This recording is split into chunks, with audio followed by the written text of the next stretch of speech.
नमस्कार साथियों, मैं पवन आप सभी का हार्दिक स्वागत करता हूं आपके अपने YouTube चैनल जेके बाय मालाराम सर पर। अपन हरियाणा जेके पढ़ रहे हैं। हरियाणा जेके के अंदर अपन ने 3 डिवीजन पूरे कर लिए थे, चौथा डिवीजन स्टार्ट कर चुके थे। अंबाला डिवीजन अपन ने स्टार्ट किया था, अंबाला डिस्ट्रिक्ट अपन ने कल पढ़ लिया था। आज अगला डिस्ट्रिक्ट पढ़ेंगे अपन। अगला डिस्ट्रिक्ट पढ़ते हैं यमुनानगर।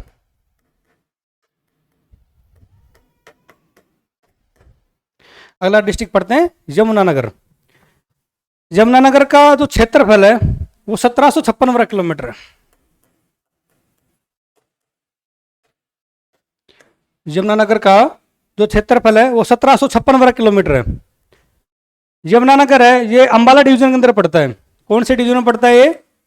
अंबाला डिवीजन में पड़ता है। अंबाला मंडल में पड़ता है। मैंने आपको कल भी बताया था, आज फिर से रिपीट करवा रहा हूं एक बार। जो अंबाला डिवीजन है उसके अंदर 4 डिस्ट्रिक्ट पड़ते हैं। 4 कौन कौन से डिस्ट्रिक्ट पड़ते हैं? एक तो खुद अंबाला पड़ता है, एक जिला तो अंबाला हो गया, दूसरा जिला कुरुक्षेत्र हो गया भाई, 2 जिले हो गए। तीसरे जिले की बात करें तो पंचकूला हो गया, पंचकूला हो गया। चौथे जिले की बात करें तो यमुनानगर हो गया, जो आज अपन यमुनानगर पढ़ेंगे। अंबाला अपन ने पढ़ा 1966 में बना था अंबाला। कुरुक्षेत्र मैंने कल भी आपको बताया था, फिर साथ आज से रिपीट कर देता हूं, ये 1973 में बना था कुरुक्षेत्र। पंचकुला मैंने आपको बताया था, पंच से होता है 5, तो अपन को याद रखना है लास्ट में 5 आएगा, 1995 में बना था। और यमुनानगर अपन आज बात करेंगे, ये 1 नवंबर 1989 को बना था। तो यमुनानगर की स्थापना कब हुई थी? 1 नवंबर 1989 को हुई थी। फिर 1989 की बात करते हैं। 1989 में 4 जिले बने थे हरियाणा के अंदर। कौन कौन से जिले बने थे? पहला जिला आपने याद किया था, कल एक ट्रिक से याद किया था पहले, जिसको क्रिप के नाम से लिखा था, KRYP। K for Kaithal, R for Rewari, Y for Yamunanagar जो अपन आज पढ़ रहे हैं, और P फॉर पानीपत।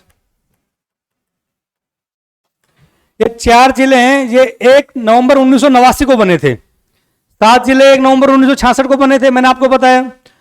यमुनानगर में अगर बात करें, इसका डिवीजन अंबाला पड़ता है। अंबाला में मैंने बताया आपको 4 जिले पड़ते हैं। अंबाला खुद है जो 1966 में बना था, दूसरा कुरुक्षेत्र है जो 1973 में बना था, तीसरे की बात करें तो पंचकुला है जो 1995 में बना था, चौथे की बात करें तो यमुनानगर खुद है 1989 में बना था। यमुनानगर की बात करें, ये 1 नवंबर 1989 को बना था, लेकिन इसके साथ 4 जिले बने थे टोटल, 3 जिले और थे। 3 जिले कौन कौन से थे? अपने क्रिप के नाम से याद किया था। K for Kaithal, R for Rewari, Y for Yamunanagar, P for Panipat. Yamunanagar के अंदर एक जगह है, जगह की एक विधानसभा सीट है, जिसे सडोरा कहते हैं। सडोरा, सडोरा, SADOR, सडोरा। सडोरा एक जगह है, एक विधानसभा की सीट है, जहां से MLA प्रत्याशी उतरते हैं हर साल। सडोरा है वो आरक्षित सीट है, यहां से केवल आरक्षित, ये केवल आरक्षित सीट है। मैंने आपको बताया कि हरियाणा के अंदर विधानसभा की 90 सीट है टोटल, जिसमें से 17 सीट आरक्षित है, जो रिजर्व में SC ST category, reserve category जितनी भी उनके लिए आरक्षित है। 17 में से मैंने बताया आपको 22 जिलों में से 5 जिले ऐसे हैं जिनमें कोई सीट आरक्षित नहीं है। उनमें से पहला महेंद्रगढ़ बताया था मैंने आपको, दूसरा दादरी बताया था, तीसरा मैंने आपको फरीदाबाद बताया था, चौथा मैंने आपको मेवात बताया था, और 5वां पंचकुला बताया था। ये 5 जिले ऐसे हैं जिनकी कोई सीट आरक्षित नहीं है। मैंने आपको झज्जर के बारे में बताया था। झज्जर डिस्ट्रिक्ट एक ऐसा डिस्ट्रिक्ट है, एक ऐसा जिला है जिसकी खुद की सीट, विधानसभा की सीट आरक्षित है, झज्जर के नाम से सीट आरक्षित है। इसके अलावा 17 में से अपन ने कल अंबाला पढ़ा था। अंबाला में मैंने आपको मुलाना एक जगह बताई थी, मुलाना, मुलाना,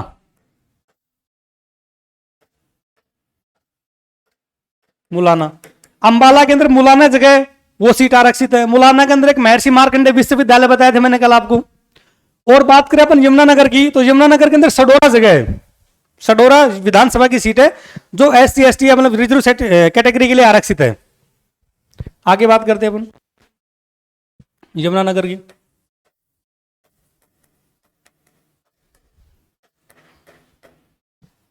यमुनानगर के 2-3 उपनाम हैं, वो देखते हैं कौन कौन से उपनाम है।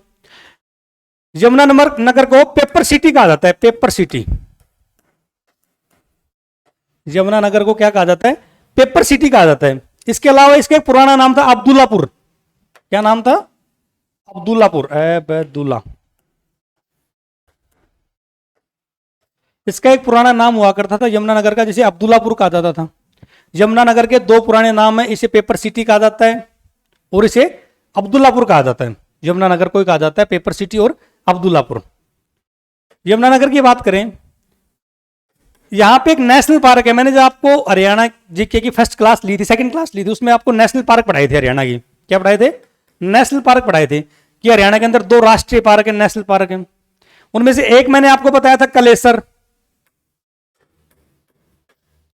और एक बताया थे मैंने आपको सुल्तानपुर। मैंने बताया था सुल्तानपुर नेशनल पार्क, वो तो गुड़गांव के अंदर है, और आजकल गुड़गांव नहीं रहा, उसे गुरुग्राम कहते हैं गुड़गांव को। सन 2016 के अंदर इसका नाम बदलकर, पहले गुड़गांव नाम, सबसे पहले गुड़गांव मसानी नाम था। उसके बाद में इसका नाम 2016 से पहले गुड़गांव हुआ, और 2016 के बाद में इसका नाम गुरुग्राम कर दिया गया। तो सुल्तानपुर नेशनल पार्क है, ये कहां पे? गुरुग्राम के अंदर है। मैंने नेशनल पार्क पढ़ाया था, आपको बताया था। इसे 1991-92 में नेशनल पार्क का दर्जा दिया गया था। यह बात ही मैंने आपको बताई थी। एक बात मैंने आपको और भी बताई थी, इसे सलीम अली पक्षी अभ्यारण्य कहा जाता है। अली पक्षी अभ्यारण्य किसे? सुल्तानपुर नेशनल पार्क को सलीम अली पक्षी अभ्यारण्य भी कहा जाता है। यह 1972 की बात है। कब की बात है? 1972 की बात है। सलीम अली पक्षी अभ्यारण्य घोषित किया गया था उस टाइम पे, 1972 की साल थी। सलीम अलीम जी थे, इन्हें ये क्या थे? ये पक्षी वैज्ञानिक थे, पक्षी वैज्ञानिक हुआ करते थे। जो सलीम अली जी हैं, ये पक्षी वैज्ञानिक हैं। तो अपन बात करें कलेसर नेशनल पार्क की। कलेसर नेशनल पार्क है, ये यमुनानगर के अंदर है। कहां पे? यमुनानगर। अपन यमुनानगर पढ़ रहे हैं तो इसका जिक्र छेड़ देते हैं। ये नेशनल पार्क भी है और वन्य जीव अभ्यारण्य भी है। क्या है? नेशनल पार्क भी है और वन्य जीव अभ्यारण्य भी है। मैंने आपको बताया नेशनल पार्क 2, वन्य जीव अभ्यारण्य 8 बताए थे मैंने आपको। एक अबूब शहर बताया था सिरसा के अंदर, एक खोली रहतान बताया था मैंने आपको पंचकूला के अंदर, नाहड़ बताया था रेवाड़ी के अंदर। 8 है नहीं? खपरावास, भिंडावास, झज्जर में बताए थे मैंने आपको। उसी प्रकार कलेसर मैंने आपको बताया था, कलेसर वन्य जीव अभ्यारण्य ये यमुनानगर के अंदर है। कलेसर नेशनल पार्क की बात करते हैं थोड़ा डिटेल से, क्योंकि यमुनानगर के अंदर पड़ता है। Kalesar national park, Kalesar national park को 2003 में, कब? 2003 की बात है, 2003 के अंदर राष्ट्रीय पार्क का दर्जा दिया गया, नेशनल पार्क का दर्जा दिया गया। क्या दिया गया इसे? नेशनल पार्क का दर्जा दिया गया। इसका मतलब क्या हुआ? राष्ट्रीय उद्यान।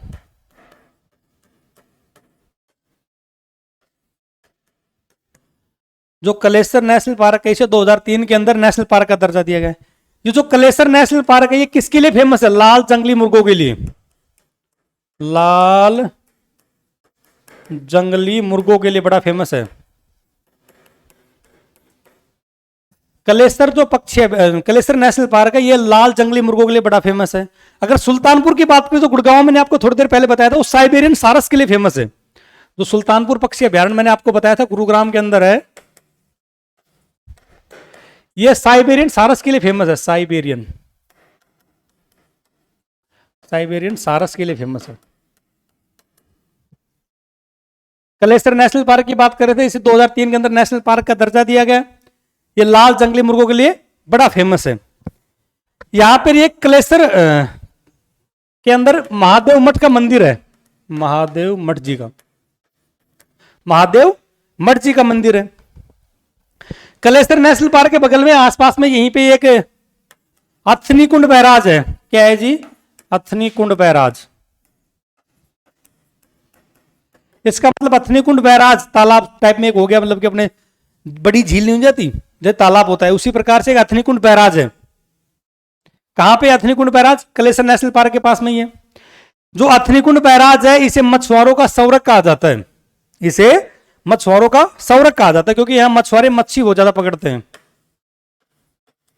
तो इसका मतलब क्या हुआ? मछुआरों का संरक्षक किसे कहा जाता है? अथनी कुंड बैराज।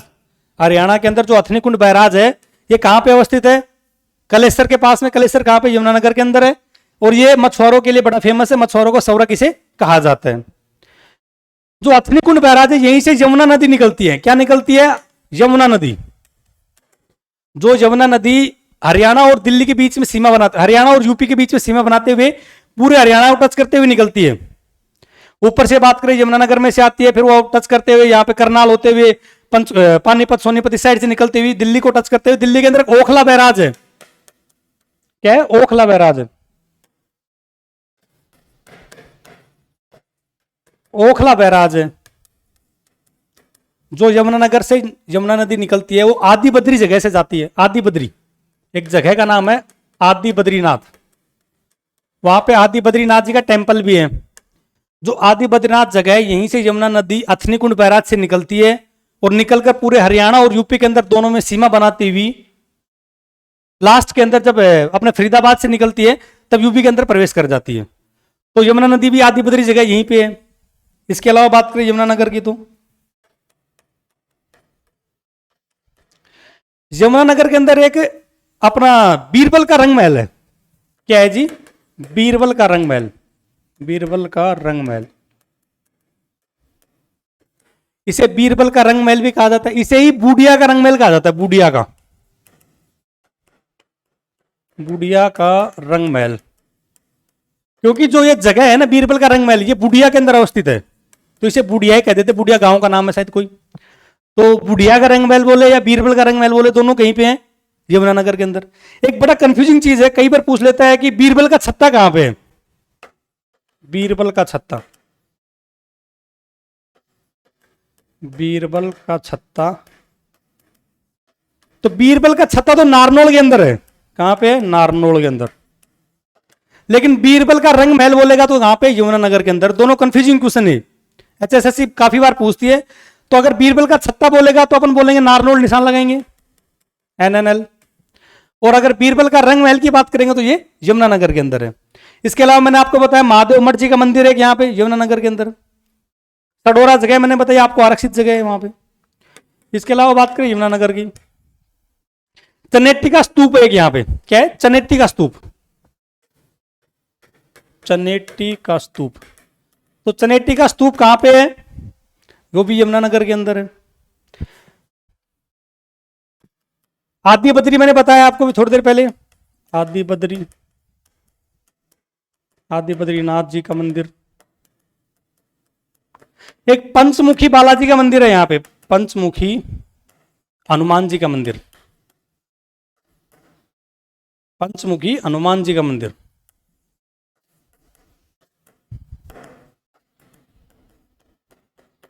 तो यहाँ पे चनेट्टी का स्तूप है, आदि बद्रीनाथ जी का मंदिर है, पंचमुखी हनुमान जी का मंदिर है। मैंने आपको थोड़ी देर पहले बताया बीरबल का रंग महल भी यहीं पे है।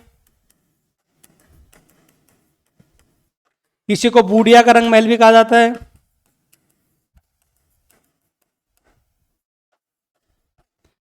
एक टिम्बर मार्केट है, टिम्बर मार्केट, टिम्बर मार्केट, ये कहा जाता है टिम्बर मार्केट। टिम्बर मार्केट बड़ा फेमस है यहाँ का। एशिया की सबसे बड़ी प्लाईवुड मार्केट है यहाँ पे। एशिया की सबसे बड़ी प्लाईवुड मार्केट, प्लाईवुड मार्केट। यहां पे देखो चनेट्टी का स्तूप है यमुनानगर के अंदर, आदि बद्रीनाथ जी का मंदिर है, पंचमुखी हनुमान जी का मंदिर है, बीरबल का रंग महल है या बूडिया का रंग महल बोलते हैं। बीरबल का छाता की बात करेंगे तो नारनौल के अंदर है। टिम्बर मार्केट है, एशिया की सबसे बड़ी प्लाईवुड मार्केट है। दो जगह है यहां पे, यमुनानगर बोलते हैं, एक जगाधरी। यमुनानगर और जगाधरी, इन दोनों को जुड़वा शहर कहा जाता है। क्या कहा जाता है? जुड़वा शहर, जुड़वा शहर कहा जाता है। आगे बात करें यमुनानगर की, तो जगाधरी को और यमुनानगर को दोनों क्या कहा जाता है? जुड़वा शहर कहा जाता है। टिम्बर मार्केट मैंने आपको बताया। कलेसर नेशनल पार्क मैंने आपको बता दिया, 2003 के अंदर नेशनल पार्क बना था वो। यहाँ के दो तीन फेमस पर्सनालिटी हैं अच्छी खासी, उनके बारे में देखते हैं। इससे पहले अपन दो तीन डेट याद करते हैं, बड़ी फेमस डेट है जो एचएसएससी काफी बार प्रश्न पूछती है। HSSC काफी बार प्रश्न पूछती है, 2-3 डेट हैं बड़ी फेमस हैं, दिमाग में बैठा लो या रट लो। पहली है Ballarpur paper mill, Ballarpur paper mill, Ballarpur paper mill कब लगी। दूसरी है Saraswati sugar mill, Saraswati sugar mill. तीसरी starch chemical factory, starch chemical factory. चौथी है railway wagon workshop, railway wagon workshop. पांचवी मान हरियाणा डिस्टिलरी, हरियाणा डिस्टिलरी। ये 5 चीज हैं यमुनानगर के अंदर, बड़ी फेमस है पांचों चीज, आपको याद रखनी है, इनकी डेटें याद रखनी है कि ये कब कब स्थापित हुई थी। पांचों चीज हैं यमुनानगर के अंदर ही, ये सारी यमुनानगर के अंदर हैं, लेकिन आपको याद रखना है कि कौन सी कब स्थापना हुई, कौन सी कब स्थापना हुई। बल्लारपुर पेपर मिल 1929 याद रखना है, 1929। सरस्वती शुगर मिल की बात करें तो 1933 याद रखना है, 1933 में स्थापना हुई थी इसकी। स्टार्च केमिकल फैक्ट्री की बात करें तो 1938 याद रखना है, 1938 में हुई थी।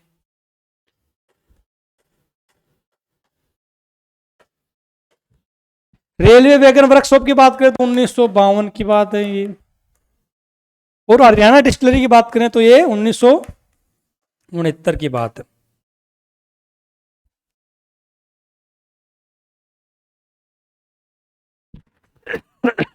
बल्लारपुर पेपर मिल 1929 बिल्कुल सही है, दिमाग में बिठा लो इसको। सरस्वती शुगर मिल 1933 में, मैंने आपको बताया 1933 ही लिखा हुआ है। स्टार्च केमिकल फैक्ट्री की बात करें तो 1938 के अंदर स्थापना हुई थी। रेलवे वैगन वर्कशॉप की बात करें तो 1952 की बात है। और हरियाणा डिस्टिलरी की बात करें, डिस्टिलरी की बात करें तो 1969 की है। ये 5 डेट हैं, बड़ी मोटी मोटी डेट हैं, बड़ी इंपॉर्टेंट डेट है HSSC के लिए, इनको याद रखना है अपने को। क्या क्या डेट है दोबारा देख लो, फिर से इनको बहुत काम आएंगी ये डेटें। बल्लारपुर पेपर मिल, इसी मिल के पीछे, इसी मेल की वजह से पेपर सिटी कहा जाता है। बल्लारपुर पेपर मिल की स्थापना 1929 में कहां हुई, यमुनानगर। सारी चीजें यमुनानगर में ही है। बल्लारपुर पेपर मिल की स्थापना कब हुई, 1929 के अंदर। सरस्वती शुगर मिल की स्थापना कब हुई, 1933 के अंदर। स्टार्च केमिकल फैक्ट्री की स्थापना कब हुई, 1938 के अंदर। रेलवे वर्कशॉप में वैगन की स्थापना कब हुई, 1952 के अंदर। और HR डिस्टिलरी की स्थापना कब हुई, 1969 के अंदर। अगर आपको थोड़ा बहुत याद हो 1969 से, एक चीज और याद आ रही होगी आपको, HBSC की स्थापना मैंने आपको बताया था, Haryana board of secondary education. HBSC की स्थापना 1969 में हुई थी, लेकिन कहां पे हुई थी, वो चंडीगढ़ में हुई थी, 1969 में हुई तब। लेकिन 12 वर्षों का अथक प्रयासों के बाद 1981 में भिवानी ट्रांसफर किया गया। कहां ट्रांसफर किया गया, भिवानी ट्रांसफर किया गया था उन्हें। कुछ है दिमाग।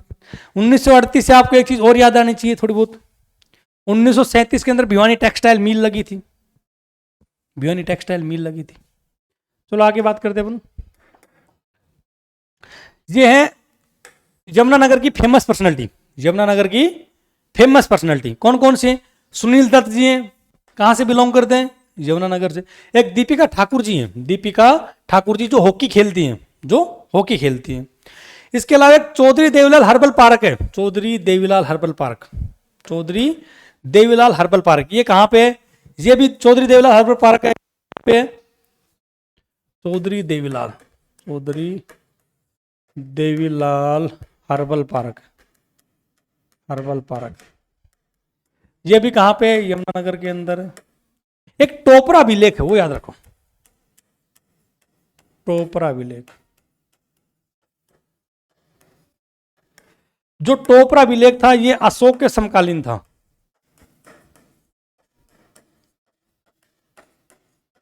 अशोक के समकालीन हुआ करता था टोपरा अभिलेख। तो टोपरा अभिलेख था अशोक के समकालीन था, या अशोक का बारे में बताया था। इसमें क्या हुआ था कि जो टोपरा अभिलेख है इसको फिरोज शाह तुगलक ने, किसने, फिरोज शाह तुगलक FST थे, फिरोज शाह तुगलक ने इन्हें दिल्ली किले के अंदर रखवा दिया था। एक दिल्ली में एक किले के अंदर रखवाया इन्हें। किसको? टोपरा अभिलेख को। फिरोज शाह तुगलक से आपको याद आना चाहिए कि इन्होंने इसार फिरोजा बसाया था, जिसके अंदर गुजरी महल भी बनवाया था, एक इनकी प्रेमिका हुआ करती थी। इसके अलावा इन्होंने एक फतेहाबाद बसवाया था। बोला फतेहाबाद कैसे बसाया था? ये बंगाल के ऊपर विजय पाके आ रहा था, उस टाइम पे कोई सैनिक आता है, बोला सर आपको लड़के की पुत्र रत्न प्राप्ति हुई है, पुत्र रत्न प्राप्ति हुई है।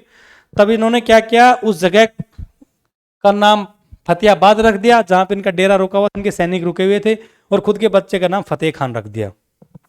तो आपको टोपरा अभिलेख से समझ में आ गया। टोपरा अभिलेख अशोक के समकालीन हुआ करता था। इन्हें फिरोज शाह तुगलक ने दिल्ली के किले के अंदर रखवा दिया था, यहां से उठवाकर, जो यमुनानगर है ना, यमुनानगर से उठवाकर दिल्ली ले गए थे फिरोज शाह तुगलक ने सारे फिरोजा बसवाया था, फतेहाबाद भी बसाया था।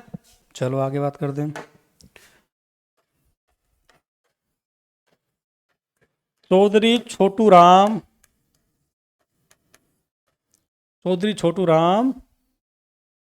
तापीय विद्युत केंद्र,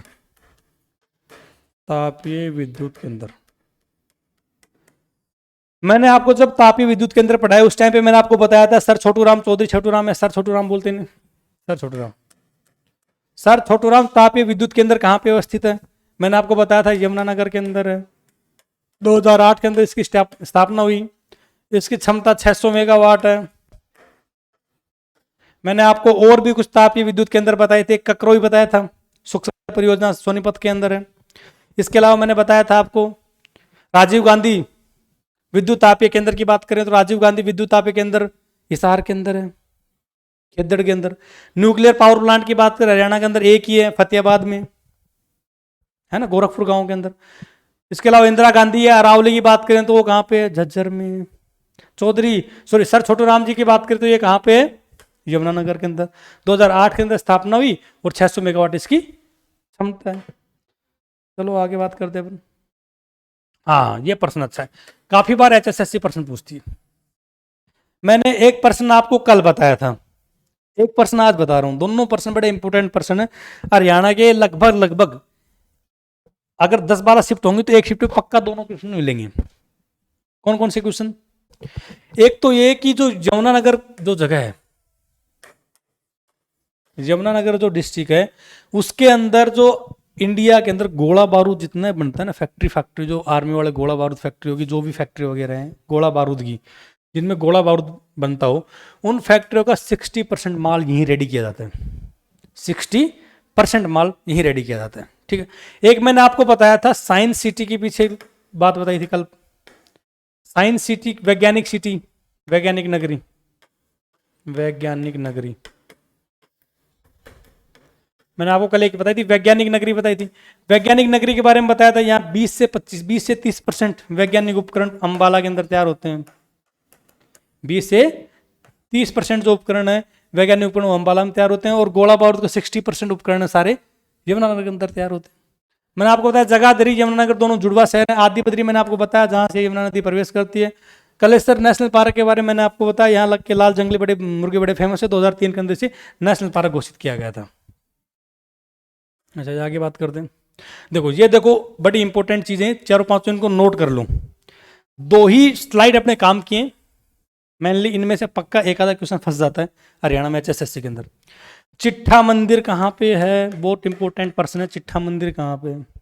चिट्ठा मंदिर यमुनानगर के अंदर है। कलेश्वर महादेव मठ का मंदिर मैंने आपको बताया था थोड़ी देर पहले, ये भी कहाँ पे? यमुनानगर के अंदर। बीरबल का रंग महल या बूढ़िया का रंग महल की बात करें तो ये भी कहाँ पे? यमुनानगर के अंदर। बीरबल के छाते की बात करेंगे तो वो कहाँ पे? बीरबल का छत्ता नारनौल के अंदर, मैंने आपको बताया कहाँ पे? नारनौल के अंदर। नर नारायण की गुफा मैंने आपको बताया यमुनानगर के अंदर। पंचमुखी मंदिर मैंने आपको बताया, ये भी यमुनानगर के अंदर। एक कपाल मोचन गुरुद्वारा बहुत फेमस है। कल अपन ने जैसे 3 मांझी साहिब पढ़े थे ना, मांझी साहिब गुरुद्वारा, श्री मांझी साहिब गुरुद्वारा, गुरुद्वारा मांझी साहिब, तो कपाल मोचन गुरुद्वारा उनसे भी ज्यादा इंपॉर्टेंट है, ध्यान रखो। कपाल मोचन गुरुद्वारा यमुनानगर के अंदर। अथनी कुंड बैराज मैंने आपको बताया मछुआरों को सवरक कहलाता है। टिम्बर मार्केट मैंने आपको बता दिया यमुनानगर के अंदर, शायद इसकी स्थापना 1947 में हुई थी टिम्बर मार्केट की। एशिया की सबसे बड़ी प्लाईवुड फैक्ट्री भी यहीं पे है। तनेटी का स्तूप मैंने बताया था, गन्ना सबसे ज्यादा यमुनानगर के अंदर होता है गन्ना, क्योंकि बारिश सबसे ज्यादा यहीं होती है छछरौली के अंदर। यहाँ पे एक जगह है छछरौली, जिसे हरियाणा का चेरापूंजी कहा जाता है। यमुनानगर के अंदर एक जगह है छछरौली, जिसे हरियाणा का चेरापूंजी कहा जाता है। चेरापूंजी में क्या होती है, बरसात सबसे ज्यादा होती है, बरसात मैक्सिमम होती है यहाँ पे। एक छछरौली का विद्रोह बड़ा फेमस है, जो 1818 के अंदर हुआ था। छछरौली का विद्रोह, छछरौली का विद्रोह कब हुआ था, 1818 के अंदर हुआ था, जो जोधा सिंह ने इसका नेतृत्व किया था। जोधा सिंह ने से क्या किया था, नेतृत्व किया था। छछरौली का विद्रोह 1818 में हुआ था और जोधा सिंह ने इनका नेतृत्व किया था। चलो आगे बात करते हैं। मैंने आपको ये स्लाइड पूरी बता दी। बलारपुर मेपल mill, Saraswati sugar mill, starch chemical factory, railway wagon workshop और हरियाणा की डिस्टिलरी, ये कब कब स्थापना हुई। बलारपुर पेपर मिल 1929 के अंदर, सरस्वती शुगर मिल 1933 के अंदर, स्टार्स फैक्ट्री 1938 के अंदर, रेलवे वैगन 1952 के अंदर और हरियाणा की डिस्टिलरी की बात करें 1969 में। 1969 के अंदर एक चीज और हुई थी, HBSC की स्थापना। एक चीज और हुई थी 1969 में, मैंने आपको पढ़ाया नहीं शायद, मिट्टी लवणता जांच केंद्र। मिट्टी लवणता जांच केंद्र शायद एक और हुआ था 1969 में। इसके आगे बात करते हैं यमुनानगर के बारे में। यमुनानगर का क्षेत्रफल 1756 है, 90 विधानसभा, मैंने आपको बता दिया सारी चीजें। तो अपन ने यमुनानगर डिस्ट्रिक्ट पूरा पढ़ लिया है। आप सभी का प्यार प्रेम ऐसे बना रहे। आप सभी का बहुत बहुत धन्यवाद। हमारे एडवांस मैथ के सर मूलचंद प्रजापति जी आ चुके हैं। आपको एडवांस मैथ वो पढ़ाएंगे, अर्थमेटिक लाखा सर पढ़ा रहे हैं, हरियाणा जी के मैं पढ़ा रहा हूँ, सेंटर जी के मालाराम सर पढ़ाएंगे, साइंस आपको शंकर सर पढ़ा ही रहे हैं, बायोलॉजी स्पेशलिस्ट राजपूत सर आ चुके हैं। एक आध दिन में आपको रीजनिंग के सर और अवेलेबल करवा दीजिएंगे। बहुत बहुत धन्यवाद आप सभी का। Thank you so much.